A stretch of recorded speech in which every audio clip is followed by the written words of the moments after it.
Hello, ladies and gentlemen. Thank you for being here today. What we're about to talk about isn't just about breakups, it's about self, worth, emotional power, and the kind of strength that can change your entire life. This is for anyone who's ever questioned their value because someone else couldn't see it. It's for the woman who stayed too long, loved too hard, or forgot how powerful she really is. Because the truth is, the woman who can walk away calmly, confidently, without fear, doesn't lose control. She becomes it. And today, we're going to talk about how you become her.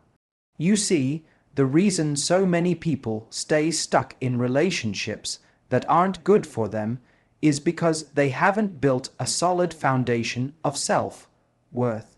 And without that foundation, we make decisions from fear of being alone, fear of not finding someone better, fear that maybe we're just not enough. But the truth is, self-worth is not some luxury you develop when things are easy. It's the power you carry, especially when things get hard.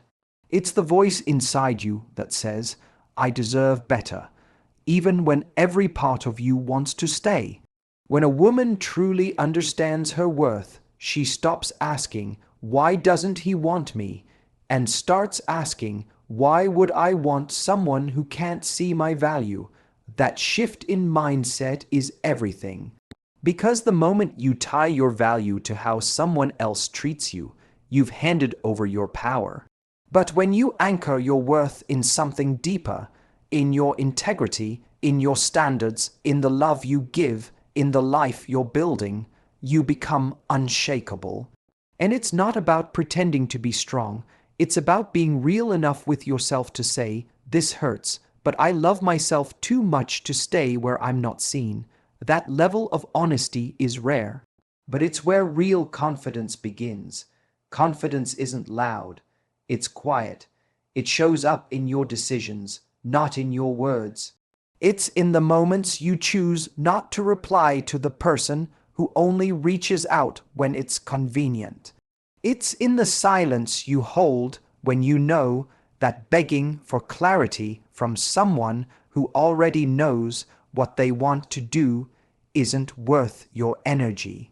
People think control is about being the one with the final word, but true control, the kind that really shifts dynamics, is about being able to walk away without losing yourself. That's the real superpower. It tells the world, "I'm not afraid to be alone, because I'd rather be alone than in the wrong situation." The truth is, you train people how to treat you. If you accept less than you deserve, you'll keep getting less than you deserve. But when you draw that line, when you say, "This is who I am, and this is what I will and won't accept," you don't repel people. You filter them, the wrong ones leave and the right ones rise, and more importantly, you rise. You rise above the games, the confusion, the pain of needing someone else to complete you. Because once you realize you were already whole, already enough, the question isn't whether someone else wants you. The question becomes, do they deserve you ? And that changes everything. People often confuse detachment with being cold or uncaring, but that couldn't be further from the truth. Detachment, in its most powerful form, is clarity. It's the ability to see a situation for what it is, not what you wish it were. It's not about building a wall or pretending you don't feel anything. It's about feeling everything and still being able to make a clear, grounded decision from a place of strength, rather than desperation when you're emotionally attached to an outcome, like getting someone back, changing their mind, or trying to prove your worth. It clouds your judgment. You start bending, compromising, and shrinking just to hold on to something that's slipping through your fingers anyway. But when you let go of needing someone to choose you in order for you to feel valuable, you gain something far more powerful: Peace. Peace comes from knowing that no matter what happens, you'll be okay. That doesn't mean you won't hurt. That doesn't mean you won't grieve, but it does mean that you don't have to cling to someone just to feel stable. That's what detachment gives you. It gives you the space to ask, is this actually good for me? Instead of just, how do I keep this? It shifts the focus from holding on to what's familiar to being open to what's right. And that shift changes how you show up. When you have clarity, you don't chase. You don't panic when someone pulls away. You don't make decisions from fear of losing them, because you know you never really lose someone who's meant to stay. You stop trying to convince someone of your worth and start watching how they treat you without needing to perform. It's not about indifference, it's about discernment. You're still capable of loving deeply, but now that love includes you too. You're no longer so consumed by what the other person is feeling that you forget to check in with what you are feeling. You stop asking, do they still want me? And start asking, do I still feel good here? That kind of detachment isn't cold. It's wise, it's grounded. It says, I'm not going to overstay in a space that no longer reflects the love I give.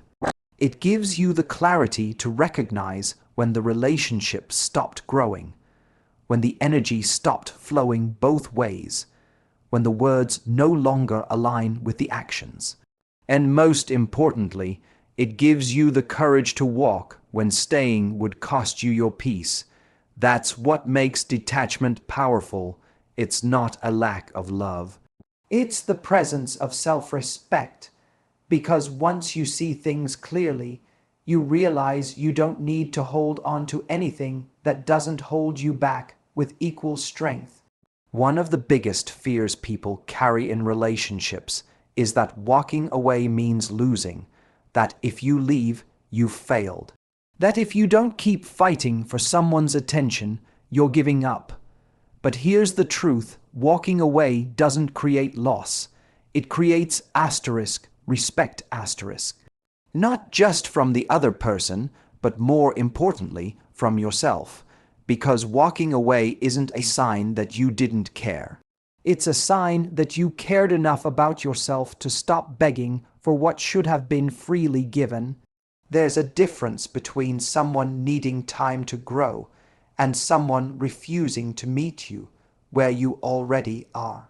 And if you stay in a place where you are constantly over-explaining your worth, trying to prove your value, hoping they'll finally see what's always been in front of them, you slowly lose yourself. And eventually, even if you manage to hold onto the relationship, you lose something far more important, your dignity. But when you walk away, not out of anger, not to manipulate, but because you finally see that staying any longer is compromising who you are, everything shifts. Suddenly, you're not asking someone to value you, you're showing them that if they won't, you will. That act alone changes the entire dynamic. It sets a new standard, not just for that person, but for everyone you allow into your life going forward. And here's what usually happens. The moment you stop chasing is the moment they start noticing. When you remove your presence, the effort, the energy, the consistency, they begin to feel the weight of what they took for granted. Not because you forced them to, but because your absence speaks louder than your words ever could. But here's the key. You don't walk away hoping they'll notice. You walk away because you've already noticed that they haven't. That kind of strength is rare and it's powerful. Because when you know you can leave, you're no longer afraid of staying. You're not stuck in a cycle of hoping for crumbs. You're free to choose what actually feeds your soul. Walking away doesn't make you hard, it makes you wise. It teaches you that peace is more important than potential, that your time is sacred, that your love is not a bargaining chip, and even if they don't come back, even if no one claps for your strength, you still win. You win because you didn't abandon yourself. You didn't lower your standards. You didn't keep begging for a seat at a table you built. You stood up, walked out, and said, I deserve more than this. And sometimes that's the moment you stop being an option and start being a lesson. Rejection can feel brutal. It hits right at the core of who we are. We start questioning everything: our worth, our attractiveness, what we did wrong, why we weren't enough. But what if I told you that rejection isn't a reflection of your value? What if it's not actually about you at all? What if rejection is simply a reflection of the other person's readiness, capacity, or willingness to step up, and not a verdict on your worth? The mistake most people make is personalizing rejection. We think if they walked away, I must be lacking something. But rejection doesn't always mean you weren't good enough. Sometimes it just means that person wasn't equipped to meet you at the level you're on. And if they couldn't see your value, that doesn't make you any less valuable. It just means they weren't the right mirror. A woman who understands her self-worth doesn't internalize rejection as a wound. She recognizes it as information. It's feedback, not about who she is, but about what the other person is capable of. And that difference changes everything, because instead of chasing, convincing, or trying to fix what went wrong, she pauses and thinks, if someone can't choose me, why would I keep choosing them? You don't need someone else's acceptance to validate your existence. You don't need their permission to feel lovable, beautiful enough. The right people will never make you question your worth, because they'll reflect it back to you without you having to beg for it. But you only make space for those people when you stop clinging to the ones who couldn't show up. Sometimes the greatest gift is the one that walks away. Because now you're no longer stuck in the illusion of potential. You're no longer hoping for someone to change, to wake up, to finally realize what they had. Now you're free to stop shrinking yourself to fit into a version of love that was never built for you. Free to stop waiting for someone to realize your value and start living like you already know it. Rejection doesn't diminish you, it redirects you. It opens the door to something better, something more aligned, something that doesn't make you work so hard just to feel seen. And the sooner you stop treating it like a failure, the sooner you'll start treating it like the turning point it actually is. You weren't rejected because you were too much. You were rejected because they couldn't hold what you brought. And that doesn't make you less, it makes them unready. So don't sit in pain trying to understand why someone couldn't love you. Stand in your power and realize you were never meant to be convincing anyone in the first place. There's this idea floating around that confidence is all about appearance, the perfect outfit, the flawless hair, the curated version of yourself that looks good to the outside world. But real confidence has very little to do with how you look, and everything to do with how you feel when no one's watching. It's not about being the most attractive person in the room. It's about being the most emotionally grounded one. That's what I mean by emotional independence, the kind of confidence that comes from knowing you can rely on yourself, no matter who stays or who leaves. When a woman is emotionally independent, she doesn't rely on someone else to make her feel seen. She doesn't need constant reassurance to believe she's enough. That doesn't mean she never has doubts. It just means she knows how to work through them without handing her power to someone else. And that's the glow up no one talks about. It's not flashy. It doesn't come with fireworks. but it's the difference between peace and chaos in your life. Because here's the thing, the most magnetic women are the ones who are not afraid to be alone, not because they don't enjoy connection, but because they're already fulfilled within themselves. Their happiness isn't contingent on someone texting back, calling first, or choosing them. They've already chosen themselves. That energy is irresistible. It's not needy, it's not chasing, it's not waiting for someone to validate their worth. It's self-contained. When you reach that level of emotional independence, something shifts. You no longer panic when someone pulls away. You don't spiral over mixed signals or try to decode every message. You start to recognize that your emotional state is your responsibility, and you protect it. You stop negotiating your boundaries for the sake of keeping someone in your life. You stop settling for breadcrumbs and start expecting a full meal, because you know you've already been feeding yourself all along. That kind of inner stability is rare, and it's powerful. It's what allows you to move through the world with grace, even when things don't go your way. It's what allows you to love someone fully, but never lose yourself in the process. It's what allows you to walk away, not because you don't care, but because you care deeply about preserving your peace. People think the glow-up is about looking better after the breakup. But the real glow-up is becoming so emotionally solid that you never again allow someone to disturb your inner world just because they're confused about theirs.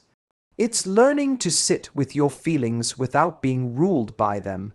It's realizing that you are already whole and that anyone who comes into your life is a complement, not a crutch. Because once you stop needing someone to complete you, you start attracting people who are actually capable of walking beside you. There's a big misconception about control in relationships. People often think that to have control, you need to be the one calling all the shots, setting all the rules, or having the last word. But real control, lasting, meaningful control, doesn't come from dominance or manipulation. It comes from choice. And the most powerful choice you can make is the decision to stay because you want to, not because you need to.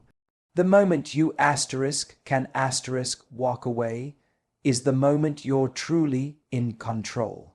Because when you're free to leave, when you know your life doesn't fall apart without someone else in it, you show up differently. You're not performing, you're not compromising parts of yourself just to be loved. You're not living in fear of losing something you can actually live without. That's the freedom most people never give themselves, but it's the kind of freedom that changes everything. When your happiness is tied to someone else's approval, you live in constant anxiety. You monitor every word, analyze every silence, and cling to the relationship like it's your only lifeline. That's not love, that's survival, and it's exhausting. But when you reclaim your power, when you realize that your life, your identity, and your joy don't depend on whether or not someone chooses you, you finally breathe again. You stop playing small just to keep someone close. You stop lowering your standards out of fear they won't meet them. Control, in the truest sense, is emotional autonomy. It's having the courage to say, I'm here because this adds to my life, not because I'm afraid of what happens if it ends. That mindset creates confidence, it creates boundaries, it creates space for mutual respect to grow. And it eliminates the desperate energy that repels real connection. You start asking different questions, not how do I keep them, but does this still align with who I'm becoming? You stop settling for comfort and start choosing what challenges you to grow. And most importantly, you stop asking other people to give you something you haven't given yourself. That kind of control is silent, It doesn't need to shout. It doesn't need to prove anything. It just asterisk is asterisk. It's the steady voice inside you that says, if this stops being good for me, I'll leave. Not because I don't care, but because I care deeply about myself. The woman who can walk away isn't reckless, she's intentional. She doesn't burn bridges for fun, but she's not afraid to cross one and never look back if it means protecting her peace. Her power isn't in her ability to force someone to stay. It's in her ability to stay true to herself, even if it means walking alone. Because in the end, the most powerful person in the room is the one who knows they always have a choice.